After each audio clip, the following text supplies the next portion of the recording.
Hello friends, myself Dr. Veena Sakardande here with a new topic from Medical Surgical Nursing and Foundation of Nursing, that is nursing process. And today is a third session of nursing process. So we are going to see today all about goal and expected outcome. So let us start with the today's topic. So in previous classes we have seen definition of nursing process. So nursing process is basically about all steps of nursing process, like steps like assessment, that is nursing assessment, nursing diagnosis, expected outcome or goal, plan intervention, implementation and evaluation. So definition of nursing process. The next we have seen overview of steps of nursing process in first session. So that is about assessment, nursing diagnosis, outcome, that is expected outcome, planning, implementation and evaluation. So let us start with the today's session. It's all about goals and expected outcome under the nursing process. So what do you understand with the meaning goal or expected outcome in nursing process? So goal is what which we want to achieve. For example, like patient is suffering from respiratory problem. So you assess, you have taken the nursing assessment like subjective data, objective data, and you have collected all information related to patient's problem. And then you come to the conclusion that you formulate the nursing diagnosis, actual nursing diagnosis, that is altered breathing pattern related to chest congestion like. So here is a actual nursing diagnosis, and then you formulate expected outcome or you form the goal. What you want to achieve with this problem, how you are going to care the patient, what care you are going to plan, what care you are going to implement and how you are going to evaluate. So here expected outcome will be what is your expectation that patient should have a normal breathing pattern. When patient is having altered breathing pattern, that means like if you check the respiration, it is a 36 per minute. So you understood there is a problem with the respiration. So you formulate nursing diagnosis and then you formulate the expected outcome that patient will have normal breathing pattern as evidenced by respiratory rate at the normal level, that 18 to 20 per minute. So you formulate this expected outcome and you accordingly plan the care. So today we are going to see about the goal or expected outcome under nursing process. So before we plan or we formulate the expected outcome, initial planning is very important here. Initial planning, that means when patient comes to the hospital at the time of admission, proper history taking has to be taken, detailed history, nursing history, then physical assessment, where we will come to know the patient's health issues or problems, and we need to formulate the nursing diagnosis and plan, formulate the expected outcome. So history taking and physical assessment is first. Then you have a comprehensive plan, like you collect everything, all information, all data related to patient's problem, and then you put this problem into priority, and then you formulate the nursing diagnosis and then expected goal or expected outcome. So for example, in this exam, initial planning, like patient is having problem related to respiration, problem related to circulation, abdominal pain, patient is having insomnia, patient is having loss of appetite. So you give priority to problems. Like what is the first priority? We can say first is respiration is very important. Then we can say circulation is important. Then pain. So we need to put all these problem into priority, formulate the nursing diagnosis as per priority, and then plan the expected outcome as per the priority problems. So initial planning is very much important under a step of nursing process. Next, planning. We will see about the planning. Planning in the sense, planning, it is also so called as a determining the outcome. How we are going to find out or determine the outcome. And specifically, I have taken the one word that is a SMART from the one website. So, okay, SMART. So S stands for specific, M stands for measurable, A stands for attainable, then R stands for realistic, T stands for time frame. So this is very important, SMART, under the expected outcome, how we are going to plan. So what do you understand with the specific? Specific, that means, for example, patient is having respiratory difficulty, and then you formulate the nursing diagnosis, altered breathing pattern related to chest congestion. So expected outcome will be only related to respiration, that is, patient will have normal respiratory pattern as evidenced by normal respiratory rate. So that is very specific, and you are going to plan intervention according to problem related to respiration only. M stands for measurable. So measurable, that means it has to be measured. How we will understand whether it is fulfilled. A patient is having the planned care and implementation according to the priority and the problem. So measurable, that means, same example, when patient is having respiratory problem, the respiratory rate is 36 per minute, and when you give the care and then evaluate, that respiratory rate is 22 per minute. That means it is measurable. So your expected outcome should be always measurable. The next is attainable. So you plan many things, but it is not attainable. You cannot perform that.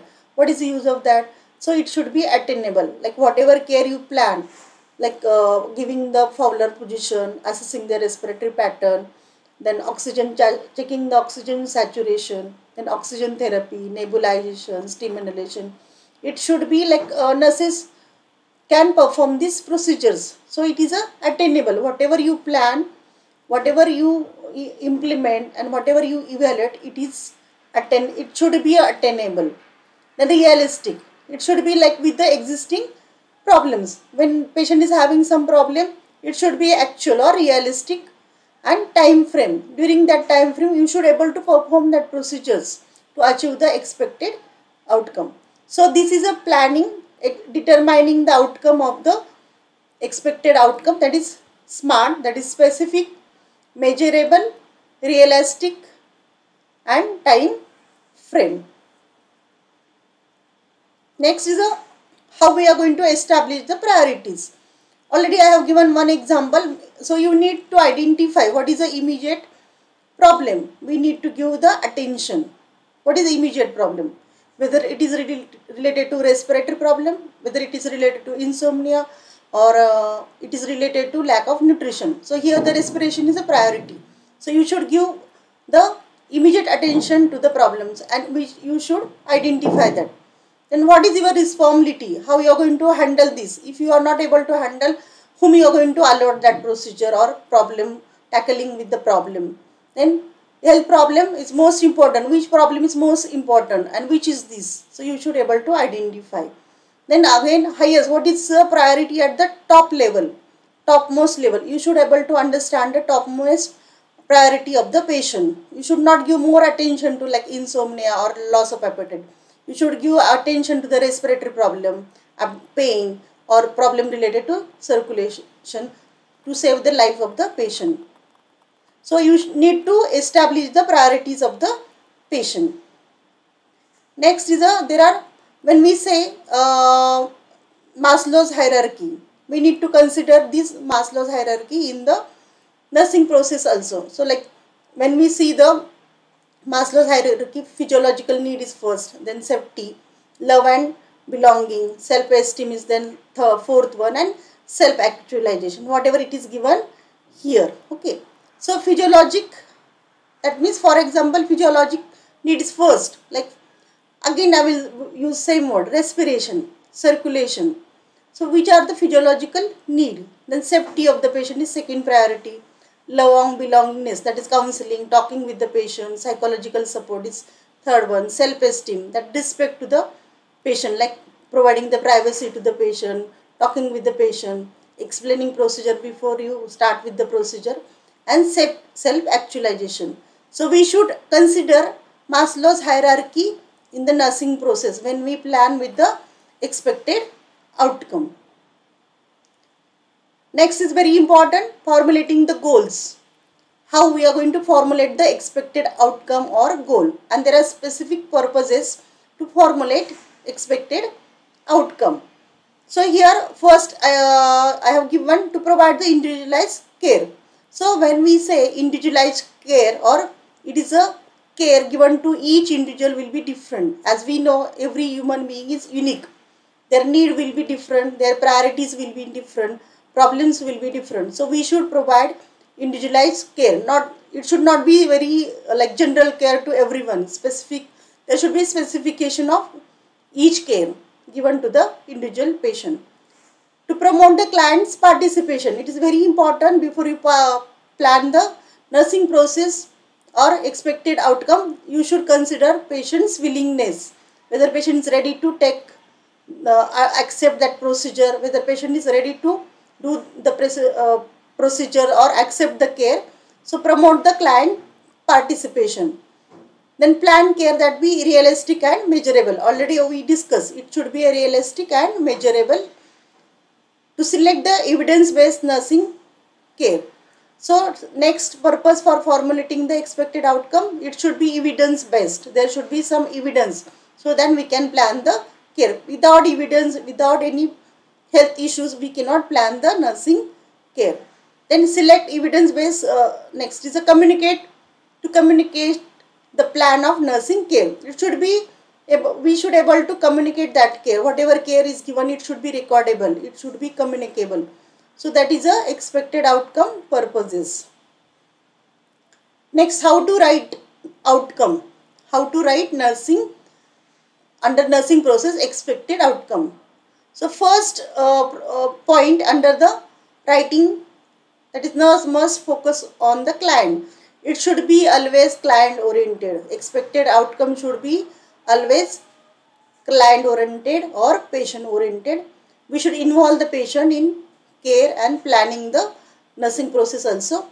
Nurse must give attention to only one goal or outcome. At a time we should give attention to only one goal. Like for example, when we are tackling with the respiratory problem, first we should tackle with the respiratory problem. Then we go to the insomnia. Then we go to the loss of appetite. So at a time we should tackle only one problem. That means we should be very goal oriented and then specifically with the one problem. Then nurse must develop outcome that are observable. We should always be observable. Whatever care we give, we should identify the outcome by observation also. And then write the outcome can be, whenever we write the expected outcome, it should be measurable. Then there should be clarity of the statement, very simple and clear statement. Like for example, their patient will have a normal respiratory problem as evidenced by normal respiratory rate. So it is actually very clear and state and very specific expected outcome. The nurse must consult with the client before she plans the expected outcome and nursing care and be realistic. So these are some of the points under how we can write nursing expected outcome. Next, there are some examples I have given here. How we can have the expected outcome. Very simple example and common example we can find out in the clinical area when we plan the nursing process for the patient. So here first is a nursing diagnosis, that is altered breathing pattern related to respiratory problem. So this is a two-part nursing diagnosis, altered breathing pattern related to respiratory problem. So what will be the expected outcome? Client will have a normal breathing pattern. So this is a simple one statement. Client will have a normal breathing pattern. Or if you want to add some more, client will have a normal breathing pattern as evidenced by normal respiratory rate. Okay, very simple. Second is altered sleep less than requirement. Patient is having altered sleep because of maybe noise, hospitalization, side effect of some medications. So expected outcome will be patient will have a normal sleep pattern, or patient will have a normal sleep pattern as evidence of normal sleep of the patient. Like patient slept at the night and you can understand patient is having normal sleep pattern. So these are the some two examples for writing the expected outcome. Next we will see there are some long term versus short term expected outcome. So there are some problems patient is having, like we can say there may be a short term goal, or we can say long term goal. So for these we have to have a planning. Okay, so long term versus short term expected outcome we will see. What is long term outcome? What is long term outcome? Here we can see a longer period of time. It should be a longer period of time, or maybe for few weeks or months or years together. So it is a long term and it takes time to resolve.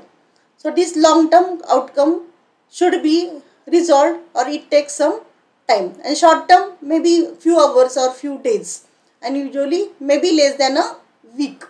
So this is a difference between long term and short term expected outcome, and accordingly we should plan.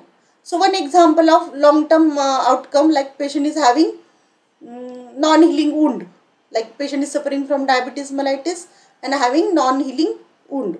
So we can plan that patient altered healing process related to excessive blood sugar level secondary to diabetes mellitus. So here expected outcome will be a, like patient will have a normal healing process as evidenced by normal level of sugar level. So here it is a long term expected outcome. It takes months together to heal the wound in patient with the diabetes mellitus. And short example of short term goal, like for example, same example, patient is having altered breathing pattern, okay, related to chest congestion. So it takes hours or it takes some minutes also to get the relief from the respiratory problems. So these are the two types, long term outcome and short term outcome. So here we end up with the today's session, and this is a under nursing process we have seen expected outcome and how to write expected outcome, and what are the types of expected outcome, and what are the key points to remember before formulating the expected outcome and purposes of this. Okay, so hope you understood today's topic, and if you did not subscribe my channel, please do subscribe so you will get updates of new videos from nursing education. And thank you for watching this video, and if you like my channel, make sure to like, share, subscribe and comment down below, and do not forget to click on the bell icon so you will never miss my videos and current updates. Okay, so thank you so much.